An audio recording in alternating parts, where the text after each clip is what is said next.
Good afternoon, Facebook audience. This is Jennifer Noreen. I'm here with Jen Rubinowitz. Hi, Jen. How are you? I'm good. How are you doing?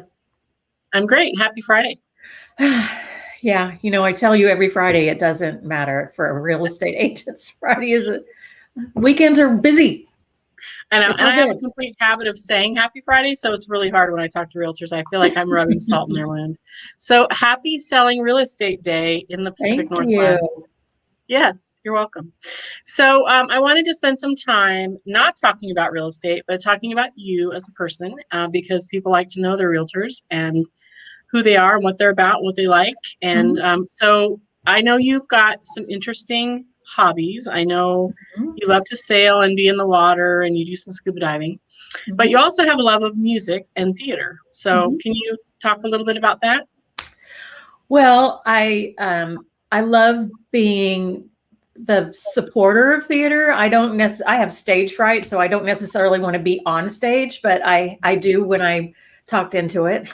So I really love old buildings, and classic theaters are just wonderful. It's one reason I fell in love with Port Townsend. They've got two older theaters, and the Rose is right across the street from our office, and I just love Rose Theater.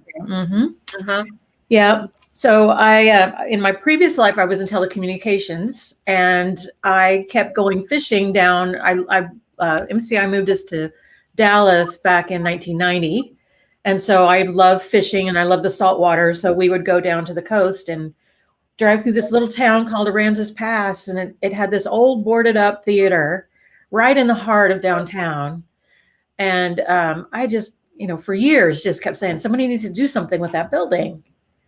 So fast forward a few years, in 2002, I'm totally burned out with corporate America, and I retire and bought a little cottage that was a 1909 cottage, and I fixed that up, renovated that, and then I thought, well, I'm going to look at that theater downtown and see what's up with that building. So it was flooded, it was full of trash, it was just broken windows, it was bad. So I was crazy enough to think, well, I could do an arts organization here and have music and plays and an art gallery and maybe some room for artists to work and have some studios. And so long story short, I bought the building and spent the next 12, 13 years fixing it up. And, every year we would do something a little newer. And so, now the Rialto Theater is alive and well, as well as you can be with COVID right now. But they have open mics every week and plays, and they have a cool little lounge that we created. Rocky over at the Rose, before we moved here, just gave me all sorts of ideas and mentoring on what we could do with that space. And so he was a big help as we were developing that theater. So were you here in Port Townsend owning and renovating that theater in Texas, or were you living down there? We had bought a condo here, and we were part-time residents. But that was the hardest thing to let go of to make the move here, was that theater, because it'd been my baby for so long. But there's a nonprofit that runs it, and they're doing a great job. Wow. So I didn't realize it had been 17 years. So you've been involved with that theater for many, many years. Yeah. Wow.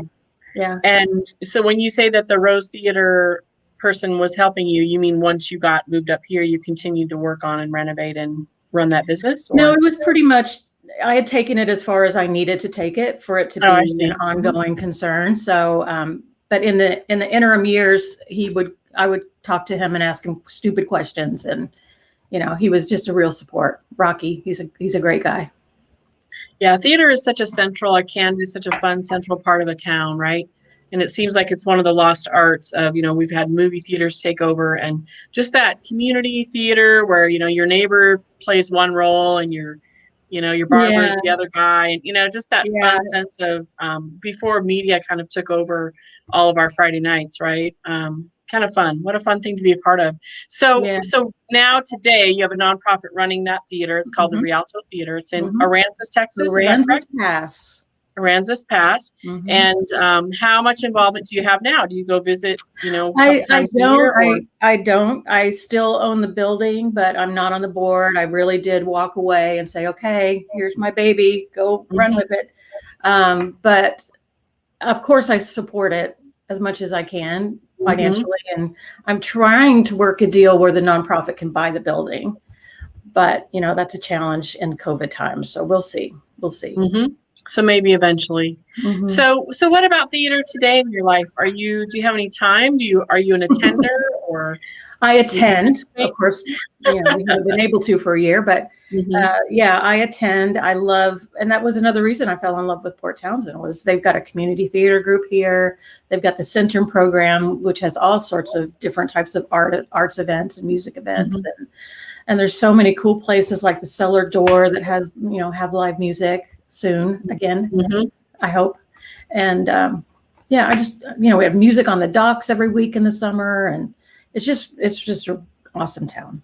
Yes. So lots of hometown theater and music and places to eat and just kind of places to plug in. So do they have you mentioned a Centrum? Did you say Centrum program? Yeah, up at Fort Worden, that state park that used to be a military base.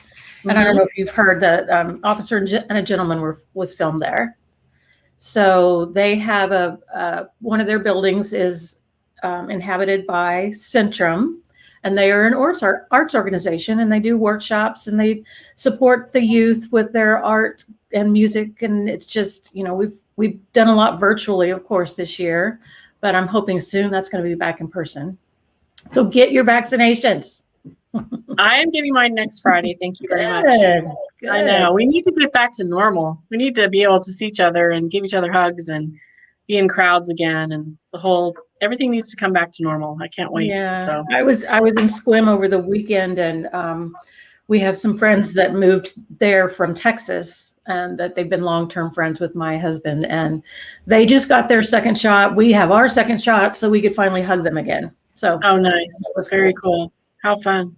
So did you ever sing or dance or do any of your own acting at your theater? I did, with a little arm twisting, but yeah, Jake and my husband would co-host the open mics every week. And so we would do a song circle with all the area musicians. And that's a big winter Texan area. So a lot of folks from Canada, Minnesota, the colder states would come down and spend time, and lots of talented musicians. So especially in the wintertime, we would have a full crowd.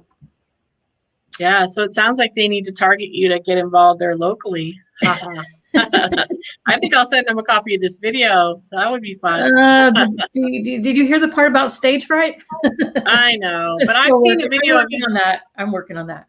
But I love to sing. It's just I don't. Yeah. You only have so many hours in the day. I understand. But yeah, I did the lead on Always Patsy Cline for 4 or 5 years. We put it on every year. And it was a sold out show. It was a great supporter for the theater. And so people just loved it. And so I kind of channeled Patsy Cline. Yeah, because that's the video I've seen, and I don't see stage fright there. So when you're saying that, I'm going, I don't know if I believe that. Well hidden. Well, also you probably repeated that part over and over again too, so you got over your nervousness about it. Not really. But I did finally get to the point where I could kind of relax on stage and really kind of enjoy it and play a little bit. And so, yeah, but it took 4 or 5 years to get there. Yes, that's a fun thing as an artist, to get to a point with a piece where you're so comfortable with it that you're just enjoying it and giving it away and not worrying about the words or the costume or anything anymore. So yeah, and it's always interesting too. The crowds every night they always had their own different personality. It was always a surprise, and sometimes they would just be not responsive at all, and you would think, "Oh my God, I'm bombing here." But then after the show, they'd come up and hug me and say, "Oh my God, that was wonderful." But I'm like, okay, okay. But it's really true that you get a lot of energy from your audience. You do. And in the silence is usually when they're tuning in and really listening to you, and you think they're not, and they are. So yeah, that's so fun to know about you. And so I can understand why you ended up in Port Townsend, and you get to promote the idea of living in Port Townsend. What a natural fit for you. to be able to do that. So very Yeah, fun. it's great. I really love it here. Yes, sounds like you're in the right place. Well, thanks, Jen. Good to get to know you a little bit. And You if too. you're looking to sell your home, Jen Rubinowitz is I know she's probably one of the star realtors at Best Homes, Caldwell Banker Best Homes in Port Townsend, I'm Washington. the branch manager. I'm the managing broker here, and we've got a great team of agents. So come on, Mhm. see us. We'd love to And if you're work. looking to, if you're selling in Port Townsend, well, Jefferson County is essentially, right? So Jefferson Port County, Townsend. Clallam County, Kitsap County, we cover that whole area. Yeah, so that whole area. Well, Mhm. thanks, Jen. I'm sure we'll be hearing from you again. We'll talk not next Friday, but the following. And if Okay. there's any questions in the audience about Jen's theater or musical background, please leave them in the comments. And we would love to share whatever it is you'd like to know about Jen and how she approaches her business as a real estate broker. So thanks for listening.